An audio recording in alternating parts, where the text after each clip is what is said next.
Oh my God. What is up, everybody? Whew. It's been a while, man. I'm going to tell you why, but it's been a while. If you don't know, I'm R15. I'm your uninvited guest for the evening. Um, so, let me tell you what's going on because I said I was going to be consistent with this and then I missed like a week and a half to 2 weeks of the show. So, let me tell you what happened. So, usually I record this show on like a Sunday or something like that. And what was it? Rewind about 2 Saturdays ago, somewhere around there. Um, I'm getting stuff ready for the show to record the next night, and getting everything done, what I want to talk about, and getting pulled up what I need to pull up, and this and that. And out of nowhere, I'm like, okay, well, let me just, I'm gonna go chill, watch something, eat, have a snack, blah blah blah blah blah. And yeah, out of nowhere, I just sitting there eating crackers, and out of nowhere, I just start to feel like sick, like just sick. And I was like, what the hell is going on? Because I just got a fever out of nowhere. And on top of that, it's like, not only did I have a fever, but I was like hot, real hot. So I was like, you know what? I'm not feeling too good. Let me lay down and try to beat whatever this is right out the gate. So I go to sleep early, wake up the next day, which is Sunday, feel like 20 times worse. Like just hot, chills, just drained of energy. I just feel like crap. And on top of that, I was losing my voice. And I don't know if y'all can hear this, but there's a cricket that is a real asshole outside my window. And he's there almost every night and he drives me nuts. But I hate this guy. But back to the story. So, yeah, so I'm just dead. So I'm like, okay, well, I'm not going to do anything. So all I'm doing is literally drinking water, laying down. And the only time I got up was to get water, take my dog out, or go to the bathroom. That's it. Other than that, I'm completely dead. So I'm like, all right, I'm going to take some NyQuil, try to beat this, whatever it is. And I know it's not the virus that shall remain nameless because I wasn't around anybody at all. I was just sitting here in my room just chilling. So take some NyQuil, go to sleep early, knocked out. Wake up on Monday, just feel like garbage. Like I have no energy whatsoever. I'm just drained. Like I couldn't do anything. So I was like, okay, well, I'm not gonna be doing anything today. So all I'm doing is literally drinking water. Um, my food, I didn't lose my sense of taste. Just everything tasted like weird and nasty. Like from drinks to nothing tasted right. Like I didn't lose my taste, but nothing tasted right. So I was like, well, all right, let me take some more NyQuil and try again tomorrow. Drink some more NyQuil. Go ahead to bed. Wake up on Tuesday. Uh, I, I'm still zapped of energy. I don't feel at all like myself. But I'm like, I gotta try to go into work. Going to work, and within an hour, I'm like, I can't do it. I can barely even stand. So get back home. I'm pretty much down for a week. Pretty much down for a week. I wake up on Wednesday because I took some NyQuil again, and when I got home from work, and after that, my stomach just said, I lose the fever, and then my stomach just said, oh, you ain't going nowhere. You gonna lay your ass down for the count. So my stomach just I don't know what happened, but it was just in pain, man, pain. And I was like, well, you might as well chalk this week up as a loss. So I chalked the week up as a loss and literally just laid there, like pretty much in my bed the whole week, barely getting up to move, only drinking water, and it was horrible, man. But finally got over that, and after that, I was just dehydrated like crazy, and it's some of it was I wasn't eating because, like I said, everything tasted like shit, and like I had no appetite. Usually, I don't have an appetite when I get that sick, so I wasn't doing anything but drinking water because water was the only thing that tasted normal as far as any other kind of drinks or stuff. So I was like, I don't know what to do. So I was talking to my friend, and he gave me. He said, "Yo, just get some Gatorade or something in you." And I was like, "I don't really like. I can't remember the last time I had a Gatorade." So, but I'm telling you this, shout out to Gatorade because I took like 2, 3 bottles of Gatorade to the head and felt 100 times better. Like it did wonders for the hydration. So, uh, anybody that says Gatorade is shit, I'm no longer a believer. Like Gatorade's helped me a lot, and I drink like a bottle now almost every day, so it's crazy. But I'm back now. That's the story of where I've been, what happened, and why the show was so late. Why episode 2 took so long to get out. But yeah, I'm back. I'm back to normal. I got my appetite. Just got done eating like 2 gigantic Five Guys burgers. I love Five Guys, and yeah, I'm stuffed. So everything I got everything back. My taste is back and all that. And it was funny because some people think it was like a flu or something, but I didn't have any like sneezing, coughing. I had none of that stuff. The only thing that I can think of is around the same time that I got sick. I kept hearing a bunch of my friends' babies and stuff were having like this weird stomach virus or something that was going around. But like I said, I wasn't around anybody. I guess I just caught it out of nowhere. But I guess that's what it was. But I'm back to me now. I feel like me and I feel great. So yeah, man. So let's get into some stories, shall we? So first story on the docket. Before I got sick, I checked out the Manti Te'o documentary that came out on Netflix. I don't know if you've seen it. If you haven't seen it, I recommend you check it out. It's only 2 episodes long, so 2 hours, and you can knock it out. But I remember living through this whole story, and I remember it being wild at the time because I remember at the time I was thinking like, bro, how can you get tricked that bad? But I didn't know how deep it was until I actually watched this documentary. And the person, I don't remember the person's name. Let's see here. What was the person's name? Maybe it's in his Wikipedia. Let's see. Sophomore, college, professional. Where's the scandal? Here we go. What was this person's name? Lene was the fake girlfriend's name. I don't remember the person who it was that was the hoaxer. Renoa or something like that. Whatever the person is. So, which is this person? Yeah, this person right here. Yeah, they jumped on the trans bandwagon now. Because that's the thing to do, I guess. So, I'll get to this person in a minute. So the story was that basically this person, who was a guy at the time, I'm quotating here, was a guy, pretty much a gay guy, okay?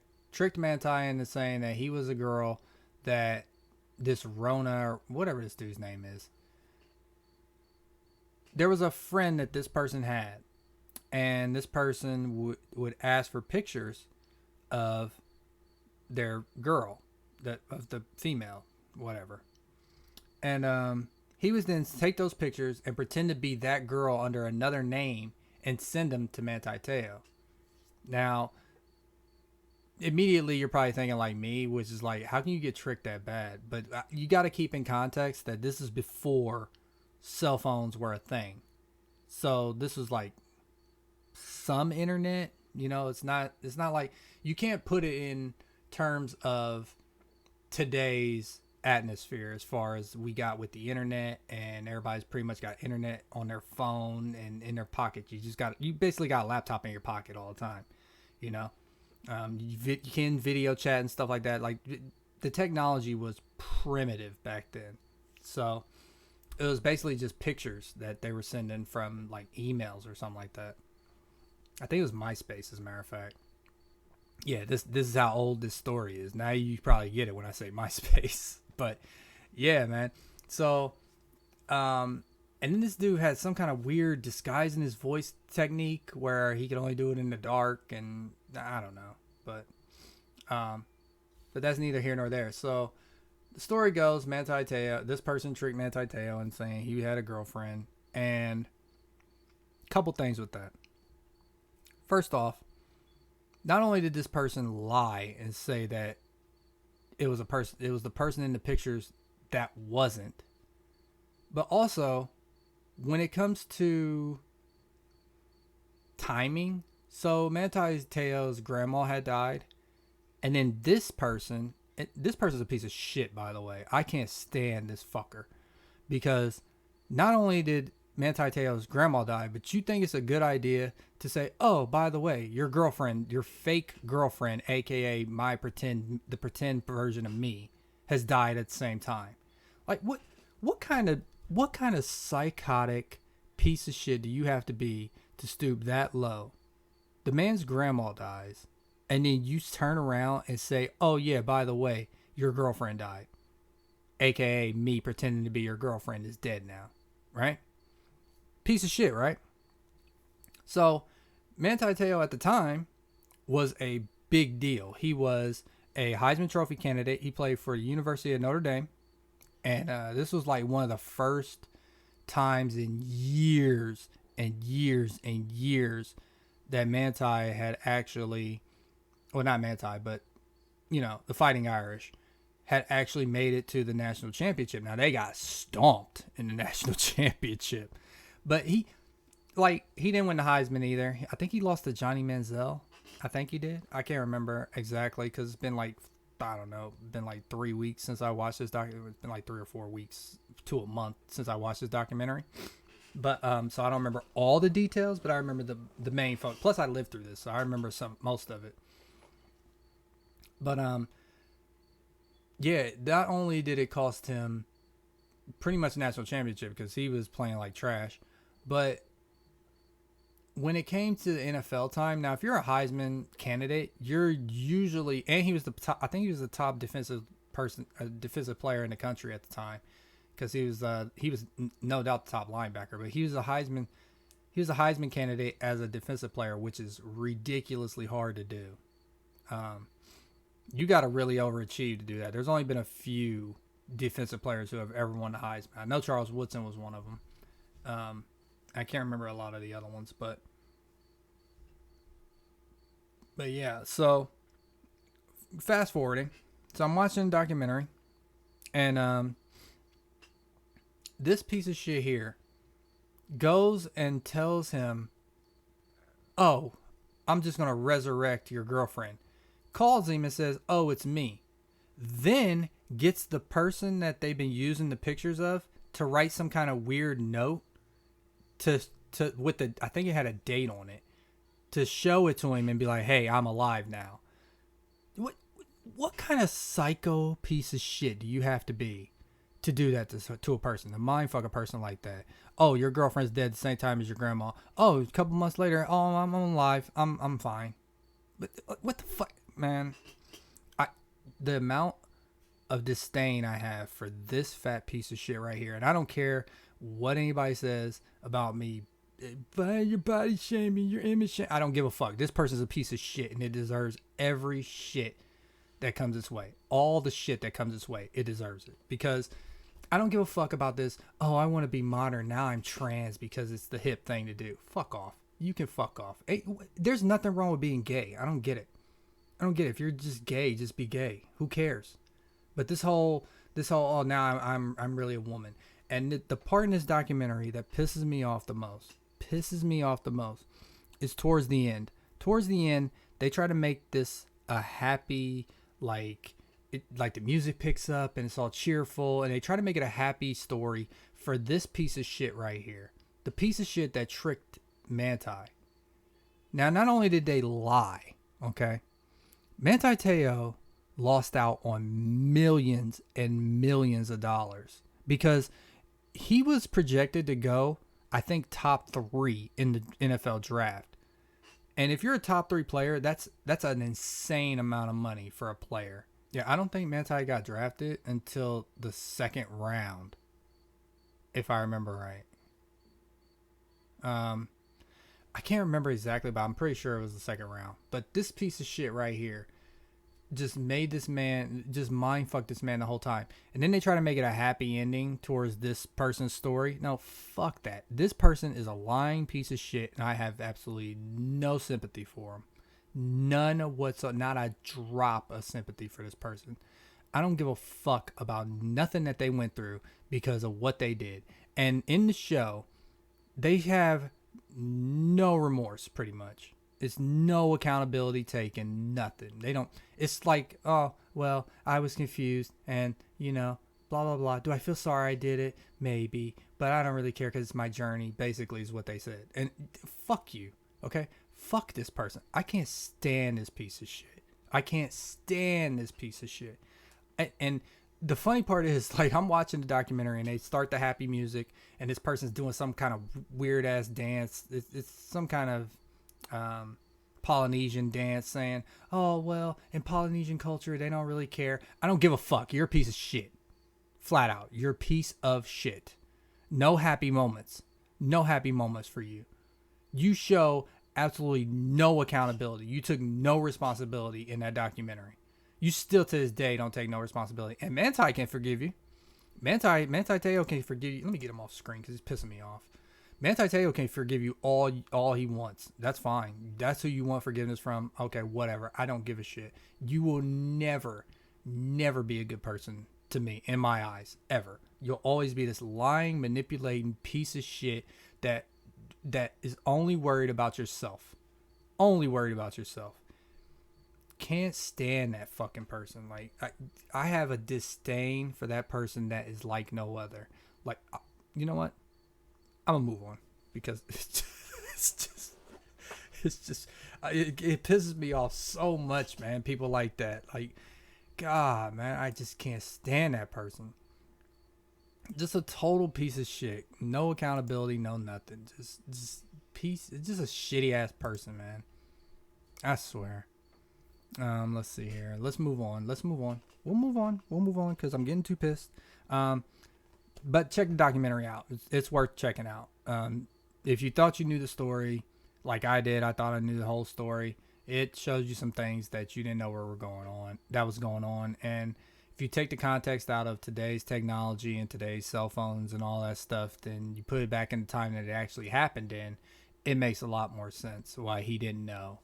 Even though I still think that he should have had some kind of idea. But check out the documentary. It's only 2 episodes long, 2 hours, so it's not that long. I highly recommend you check it out. So let's move on. And we're going to move on with something else that's going to piss me off. Yep. This. Whatever you want to call this. She-Hulk. Whatever. This is what we got. Now, I'm not watching this show. I refuse. I refuse to watch it because I already know what it was going to be. And it's exactly what I told people it was going to be. It was going to be this stupid, I had to come up in a man's world and patriarchy this, and I'm a woman. You don't know how hard it is. Shut the fuck up. Like, shut the fuck up. First off, you're an attorney. So you get money. You're paid. Who the fuck cares? Okay, ain't nobody trying to hear about your rich problems. Then on top of that, you're a super powered hero. You can kill 99.9% of the men in the Marvel universe. Aside from supervillains and superheroes that are more powerful, you can destroy anybody, any normal man. So you're rich and you're super powered. What are you complaining about? And there's a scene with her and Mark Ruffalo, which don't get me started with Mark Ruffalo because his Hulk is disastrous. His Hulk is by far the weakest Hulk I've ever seen on any entertainment. He's weaker than any Hulk. He's weaker than the Hulk from, 1980? Now, he's weaker than that Hulk. Then, the guy with the weird ass sandals, the little like ballet shoes back then. He's weaker than that. I can't stand Mark Ruffalo's Hulk. It's so trash. You should have stuck with Edward Norton and just let it keep going because his Hulk was great. His Bruce Banner was great. This Bruce Banner and this Hulk are trash. I hate the Hulk. He's so weak. He's so weak in the Marvel Cinematic Universe. But we got She-Hulk, and this is what happens when non-comic book people write this stuff, because all you hear all day long. There's a scene that I seen with her and Mark Ruffalo sitting there, and she's talking about how she has to contain her anger more than him, because she's a woman, and you know the cliches, catcalling and a man's world, so they're holding a woman down. Shut the fuck. First of all, I already pointed out what you are, so I don't want to hear it. I don't want to hear nothing about your struggle. You're a lawyer. You're a rich lawyer and a superhero. Fuck off. Furthermore, if you go to the comics, She-Hulk's claim to fame really is she's a hoe. She's I'm not joking, dude. She's Avengers jump off. That's what she is. She's literally smashed almost every Avenger there is. From Tony Stark to Captain America to Bruce Banner to Hawkeye. She smashed. It's like almost initiation of, you gotta smash this green Shrek. Well, I can't really say that, because if we go over here, let's look at this. So this is who plays She-Hulk, right? Okay, she's not really my cup of tea, but whatever. This is her in the show as She-Hulk. Okay, whatever. This is your initiation, though. You got to smash this to, get into the Avengers, basically. That's your initiation. Now, most people say this ain't that bad, but when you compare it to the comic book version, come on, man. This ain't even close. Even her in her classic outfit, this is her as her superhero outfit, I guess you would say, and this is her everyday lawyer outfit.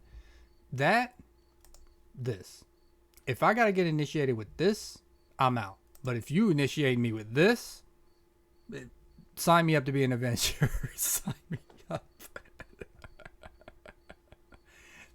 Oh man, but I don't know, man. Like She-Hulk is just a character that really nobody knows about. If you asked anybody who She-Hulk was, like before this happened, no one would know who you're talking about. They automatically just think, oh well, it's just a female Hulk. Who the hell cares? Which they're right, because she's more interesting in comics, but not by much. Like I said, her claim to fame is she's like a hoe to the Avengers. That's about it. But what really pissed me off, right, is I can't stand seeing this fucking scene everywhere I go. I go to Facebook, I go to Twitter, I go to Instagram. This scene is here. I don't search for it. I don't even like the show. I don't even watch it. But this scene where you got She-Hulk and Megan Thee Stallion twerking, let's get a couple things straight. First off, I don't get the appeal of Megan Thee Stallion. I don't get it. I can't stand Megan Thee Stallion. She's annoying as fuck. I don't think she's attractive, and she's just I don't get the appeal. Secondly, you talk all this shit about, oh well, you don't know what it's like to be in a man's world and be objectified and blah blah blah blah blah. You're sitting here objectifying yourself, bitch. Like, what are you talking about? You want to do everything better than a man, right? You want to do everything better. You're better than a man. You can hold your temper better than a man. Blah blah blah blah blah blah blah blah blah. And yet you objectify yourself? What? I don't get it. I don't get it. Is this women's empowerment? This is what it's like? Stop going for these characters that their whole goal in life, as far as cinematically, when you bring them out, is this ultra woke bullshit of, oh, I can do anything a man can do. Now the fuck you can't. There's a million superheroes that will whoop She-Hulk's ass. There's a million female superheroes that will whoop She-Hulk's ass. And there's better characters. Stop going with these characters no one gives two shits about. No one cares about She-Hulk. No one asked for it. The cartoon version, the animated version of her, was 20,000 times better than this bullshit that we got here. This is what we got. Twerking She-Hulk. That's a very powerful chick, huh? She just looks like she just has it hard, huh? Twerking in the office with this dumb bitch over here. Yeah, real hard. So now that we got that out the way, I'm not watching the show. I don't care. I get enough feedback from the show, from articles and clips and people that actually watch the show. And the only reason the people that I talk to are still watching the show is because they're kind of like me. Once they start something, they have to finish it. And other people have just dropped it. Like they just dropped the show after a couple. I think it's after the twerking episode. They just like, I can't do it. I can't. It's just too stupid. And the funny part is that they want all these strong female characters, but yet they use characters that nobody knows and nobody cares about. If you really wanted to get on some female characters that are ridiculously strong and actually feminine in terms of they don't want to be better than the men. They want to be the best woman hero. They want to be the strongest hero, period. It's not about men. It's about, I just want to be strong for the sake of me being able to protect myself. And now, if we go down the line here, if you want to go with strong heroes, and I'm going to go the X-Men route, because the X-Men probably have the best assortment of female characters in all of Marvel. So, first candidate right there. No one hates Storm. Everybody loves Storm. Aurora Monroe. She is a beast. Arguably one of the strongest mutants on the planet. She controls all weather. Her backstory is dope. And she's married to Black Panther. How do you get better than that? Like, she's a beast. I don't understand why we can't get... And through the years, Storm has had so many interesting things that's happened to her character that I don't understand why you can't take this character and give it its own show. Not even a show. You can just do it like the classic Avengers and just bring them together. Bring the X-Men together like that. You know, give them their backstories, when their powers develop and all that stuff, and just do it like that. Storm is a dope character. A dope feminine character. She doesn't want to be a man. She doesn't want to be she doesn't want to be on par with men. She doesn't want to be stronger than men. She just wants to be her. That's what I like in a character. And that's how it should be. That's how it is in the comics. Who else we got? Let's go with another strong character. Let's go over here. Emma Frost.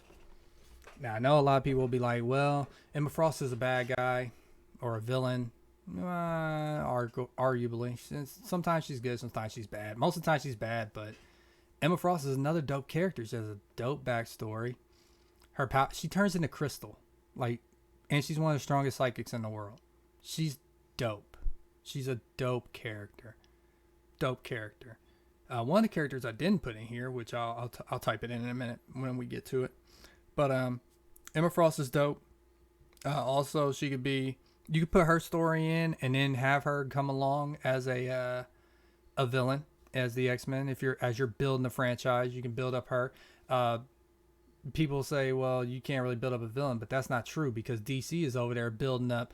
Look at the Joker. Look at Harley Quinn. People love those characters. I like Bloodsport. Peacemaker was a villain, you know?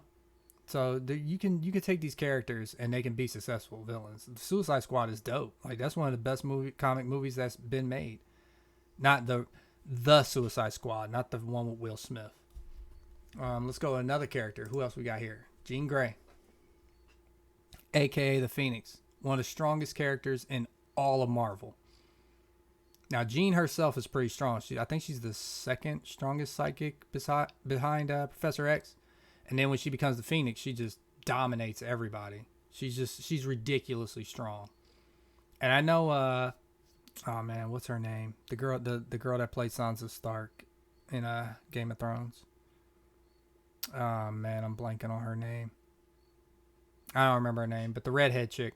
She played Jean and aka the Phoenix in the reboots. But you know, if you get the right actress in there. Jean Grey is a dope character. Plus, she has a love triangle with Cyclops and Wolverine. So you bring them in, there's the backstory again. You know? So, it's a dope way to do it. What else we got here? Now, this is one of my personal favorites, Psylocke. I love Psylocke. I know she was in Age of Apocalypse. I got that too. Yeah, Olivia Munn. Now, I'm going to give credit where credit's due. As far as looks go, Olivia Munn she nails Psylocke. Okay.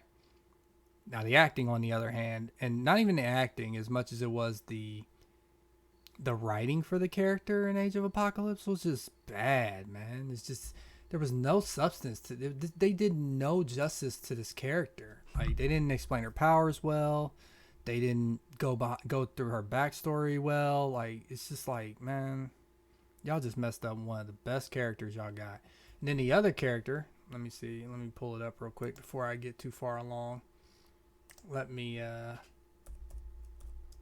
pull her up. The other character that I really like,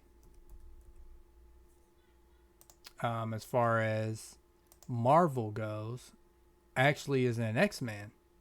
She is actually in the Spider-Man universe, and that character is the Black Cat. Now I know she's pretty much a ripoff of Catwoman, and she's like a superpowered Catwoman in from DC. But Black Cat is a dope character. She's a fun character, man, and she turns Peter Parker's world upside down as Spider-Man because, like, how you gonna say no to that? Like, let's be honest. Ain't nobody saying no to the Black Cat. But yeah, man, I would love to see them bring these characters in. These are strong, female, feminine characters that are interesting. They have interesting backstories, and they're actually strong in their own right. And you can tie them into almost anything. Like I said, Storm was married to Black Panther. Jean Grey had a relationship with Wolverine and Cyclops. Like, you could tie these characters into anything. And Black Cat, you could tie into, if you're sick of Mary Jane and Gwen Stacy, like, just bring the Black Cat in. Like, seriously, just bring her in. They do have the Invisible Woman coming, which I got over here. Which the Invisible Woman is actually very underrated. She's actually one of the strongest characters in Marvel. Because, like, first of all, she can turn invisible. Second of all, she can put invisible force fields. Basically, she could put an invisible force field in your nose and just make your whole head explode if she wanted to, which is OP. Plus, she gave birth to one of the strongest mutants in history, which was Franklin Richards. So you got that. But I don't know what they're doing, man. They have all these female characters that are really good characters that they could use that people actually know. And these characters are actually mainstream. And now I guess they might get into them now because I understand they didn't have the rights because Fox had the rights, but they bought Fox. So there's no excuse now. And I know the X-Men are coming, but I got the feeling they're not going to do it like they did the Avengers. They're going to try to do it like just throw the X-Men in there and just have them there, just like the Fantastic Four that's coming. Hopefully they get the right actress to be Invisible Woman. I don't have any choices. I'm not gonna speculate because we got Jessica Alba, who, as far as looks wise, A plus. As far as her actually being Sue Storm in the show or in the movies, nope. So I don't know where Marvel wants to go, but they're not gonna go with any of these characters pretty much because if you look at, let's go here. If you look at Phase 5, which I think we're at the end of Phase 4. I think the last movie that's coming is Black Panther 2, which is not on here because I think it's the end of Phase 4, which I don't think that Black Panther is going to do good. I think it's going to be trash. Not only because Chadwick Boseman is gone, R.I.P., but I don't like the direction they're going with the Black Panther character. But I guess we'll see. So let's take a look at Phase 5 before I get off this topic. So Phase 5, we got Ant-Man and Wasp. No one cares. Secret Invasion might be pretty good. It might be hit or miss depending. Guardians of the Galaxy. Now, see, Guardians of the Galaxy is good because James Gunn doing it. So I'm looking forward to that. This will also have Adam Warlock, who is one of the strongest characters in the whole Marvel universe. Like, he basically destroys anybody. Echo, don't care. Loki season 2, I didn't watch season 1. I wasn't interested. I like the actor that plays Loki, and I like Loki as a character, but it's just they threw too much stuff in the first season. I was just uninterested, like alligator Loki and all this stuff. Like, everybody's so focused on that stuff, and I'm like, okay, well, This is too goofy for me, so I'm out. Marvel, still haven't watched Captain Marvel. Not gonna watch it. Still haven't watched what is it, Miss Marvel? Didn't watch that either because they messed up her powers. So I'm out. Blade, I'm interested in Blade. However, now I'm hoping that we'll get the Blade. I'm hoping we'll get a Wolverine cameo in this, maybe. You know, because the Blade versus Wolverine comic is epic. I advise you to go check it out. When them two start fighting, it's hilarious. Ironheart, don't care. Nothing's gonna replace Iron Man. They tried with Doctor Strange, it didn't work, and Ironheart is no different. I think this is gonna fail miserably. Agatha is an interesting character. She's a bad character, but I don't know how this is gonna. I don't know what direction they're going, so it's gonna be kind of weird seeing Agatha on the loose again. Daredevil might be interesting because Daredevil is actually going to take a lot of characters from the Netflix shows. So I think if I remember right, I don't think Luke Cage will be in it, but I did see that I think the Punisher will be back and Jessica Jones will be back in it, which those are the only two real characters from those Netflix Marvel shows that I actually watched and stuck with. So Daredevil might be pretty good. I'll probably check that out. Captain America New World Order, don't really care. Do not care. The most exciting thing about this Captain America movie is that there was a list that came out, I think either today or yesterday, that of actors that apparently Marvel's going after. And on that list, we had Henry Cavill, which I think will be in Captain America. I think he'll actually be Captain Britain, which will be dope. So I'm highly, highly excited for that if he's Captain Britain. And Denzel Washington was on the list. So anything Denzel's in, I'll check it out. I'm hoping that Denzel's going to play a villain, though. That's what I'm hoping, but I doubt it. Now, if they get Denzel to play like Galactus or something, sign me up. Sign me up. Sign me up. And then we got Thunderbolts, which who cares? The most exciting thing about Thunderbolts really was that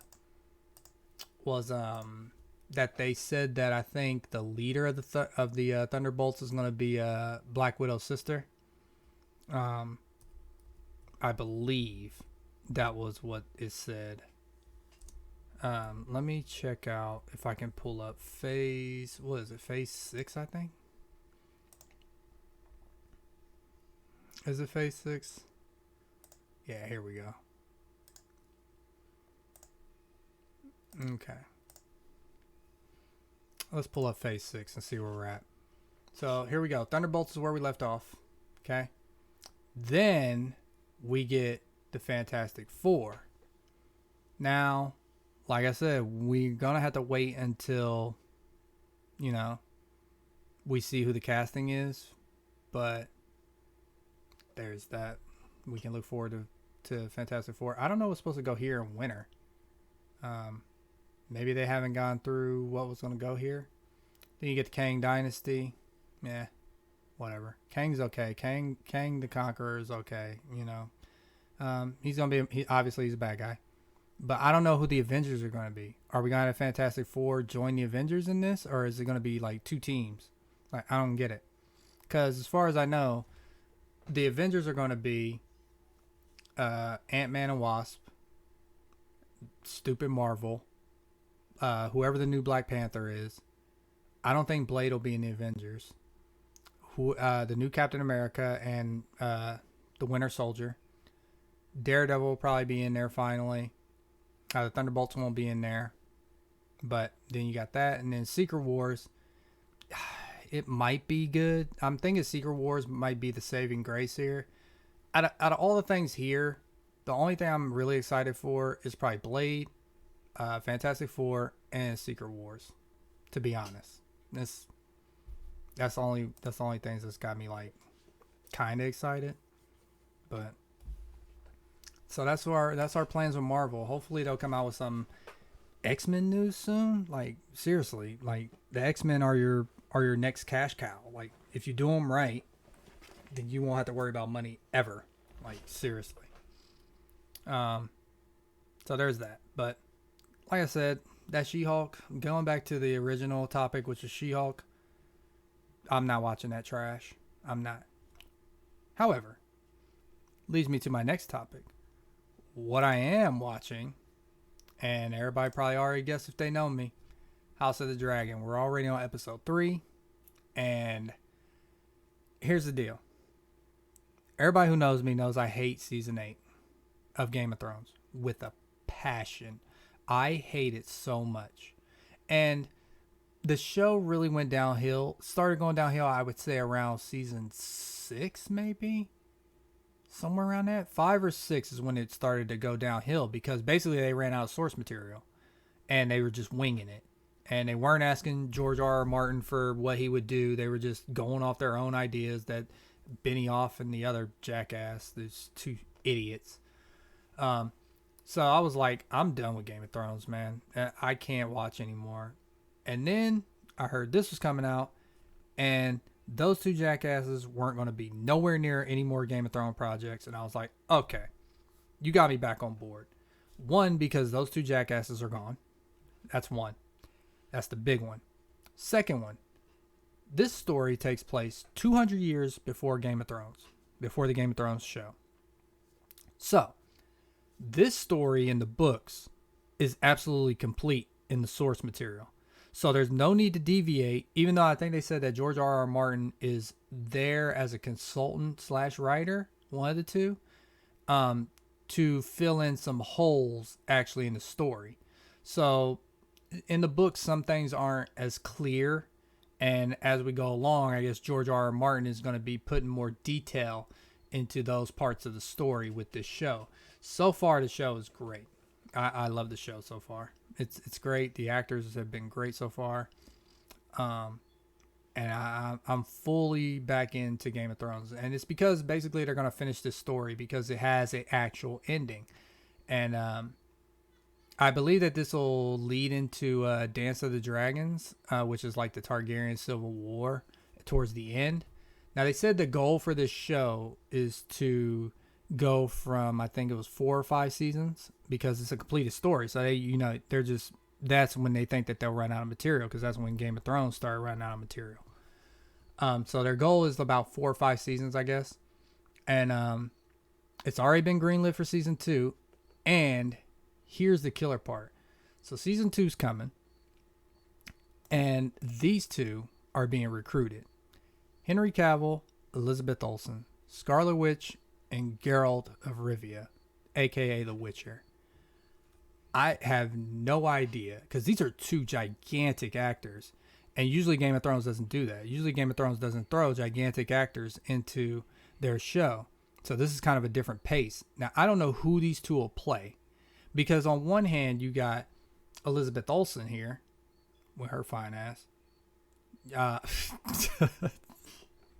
Yeah, I don't know who she's going to play. I don't know if they'll have her playing a Targaryen. Early speculation is they're going to throw her in as a young Melisandre, aka the Red Woman from Game of Thrones, which makes sense because Melisandre in Game of Thrones is 400 years old. She's 400 years old in Game of Thrones. When you saw when she took that damn necklace off, how she just became, I don't know, she's like walking death. But Melisandre is 200 years old during House of the Dragon. So, I mean, we might get Elizabeth Olsen as a young a younger Melisandre. I don't know how young she can be when she was 200 years old. Melisandre's backstory is actually dope. So, I don't think they'll explore that because she's way past that point, being 200 years old. But if she comes back into the fray, then yeah, it might be pretty cool. As far as Henry Cavill, I don't know who he'll play. I don't think they'll put him as a Targaryen because when you think about it, the Targaryens and their white hair, and if you look at The Witcher here, he has white hair. So, that might confuse some people thinking like, what is this, a crossover between The Witcher and Game of Thrones, and, that might confuse some people. But if he's a Targaryen, I'm all for it. But if he's, he might be Aegon. No, he can't be like from the Duncan and Egg story. I don't think he can be Aegon. Well, then again, they are going to have a time jump, which I got that pulled up too. So, these two characters, um, Allison and Raina. This is Raina, and when she was young. So when the show starts, Raina's like 12, and then they time jump to when, spoiler alert, spoiler alert, Allison, her friend, um, which in the books they're not really that close. I think there's a 10-year age difference between uh, Raina and Allison Hightower. But this is them when they time jump again to when they're like in their 30s or 40s. And so I'm thinking if they bring Henry Cavill in as spoiler alert again, uh, she marries her father, King Viserys, and they already have a kid. They have a little, what is it, a 1-year-old baby, Aegon the second, I believe. And I might be butchering the timelines here, but I think I'm right. And this Aegon is I think the same Aegon from the Duncan and Egg story. So they might bring Henry Cavill in for that. He might be a Greyjoy. I'm not sure what they're going to bring him in as, but they are going to time jump again. So who knows how far. I think eventually at the end we'll get to Dance of the Dragons, which is the Targaryen Civil War, which I'm excited about. That's going to be dope because you'll start to get other characters, like you'll get Bloodraven in there. For those who don't know who Bloodraven is, if you go back to Game of Thrones, he was the guy in the tree. I think his name was I forget his name. It's like Phil or something like that.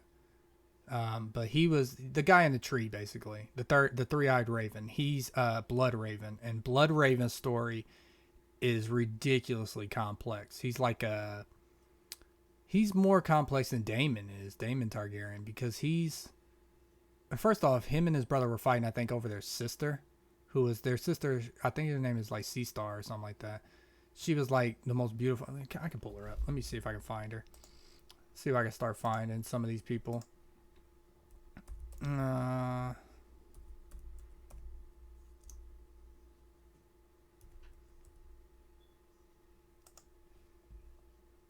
Yeah, Sierra Sea Star of Game of Thrones. She was in the books. And where is a good representation of her? Let's see.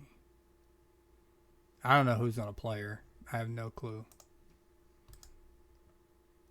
Apparently she was the most beautiful woman in the kingdom, and she was, yeah. So this is Sierra Sea Star, and these are her family that fought over her. This is Bloodraven, the guy that was in the tree, and hopefully we'll get this story eventually. See, there's a couple things I'm hoping for this Game of Thrones franchise. I'm hoping that they'll go back to the times when we can actually see Valyria, where the Targaryens are from, and the Doom of Valyria, where all the volcanoes exploded and stuff like that, and basically destroyed that whole island. And I want to see the Black Dread, the dragon that started it all, the whole conquest with Aegon the Conqueror. I want to see that story. I also want to see Robert's Rebellion, which is where Game of Thrones pretty much started. But who knows if we'll get those stories? We should, because I think those are probably the biggest two stories that you can do, aside from Dance of the Dragons. Is Robert's Rebellion and Aegon's Conquest are probably the biggest two. But like I said, they want the show to go on for about 4 or 5 seasons. I'm here for it. I'm going to watch it. I'm going to stick with it. It's been good so far. So it's going to be interesting. The time jumps are a little confusing as far as the way that they age, but you got to take it where you can. So they haven't time jumped to when they're like 30 years old yet, but it's going to be interesting the rest of the season. And with Elizabeth Olsen and Henry Cavill coming in, I don't know where this show is going to go in season 2. So we'll see, man. I'm excited for it. And I'm excited for if they actually show Bloodraven's story, I'm excited for that. Really excited for that. So we'll see, man. Other than that, ain't that much going on. I could talk about politics, but I'm not gonna do that. I could, that whole Joe Biden Nazi background bullshit. Has he never watched an old Nazi movie before? What an idiot. I'm not gonna get into it though. But maybe that'll be the next topic for the next show. So you'll have to stay tuned and find out what I talk about next. I have no clue what I'm going to talk about next. I know that before I got sick, I wanted to talk about video games. Saints Row had just came out and how they screwed that game up. But yeah, I'm not buying that game. I thought about it, but I'm out. It's just they try to. I don't know, man. They just after GTA, it's just those type of games just fall flat compared to it. But I'm not gonna get too into that. But yeah, man. So that's pretty much a show. That's pretty much episode 2. And sorry for the sickness, absence, and all that. But I'm here. I'm back, and I'm hopefully gonna be on it and here to stay. So we'll see. And yeah, man, I'm feeling good, and can't wait for the next show. Next week, I don't know what I'm gonna talk about. If you got any ideas, hit me up. Let me know. Maybe there's some stuff you want me to talk about. Maybe I'll talk about it. Just depends on what the subject is, and if I got some stuff to say about it, which I always got something to say. Like I'm an asshole, so I, I always got some smart ass shit to say about any subject. But yeah, that's gonna be a show for this week. Appreciate everybody coming by and sticking with it. Hopefully we can continue on and make this thing a little more consistent without the sickness. And yeah, so I have been your uninvited guest for the evening. I am R15, and I'll catch y'all later. Peace.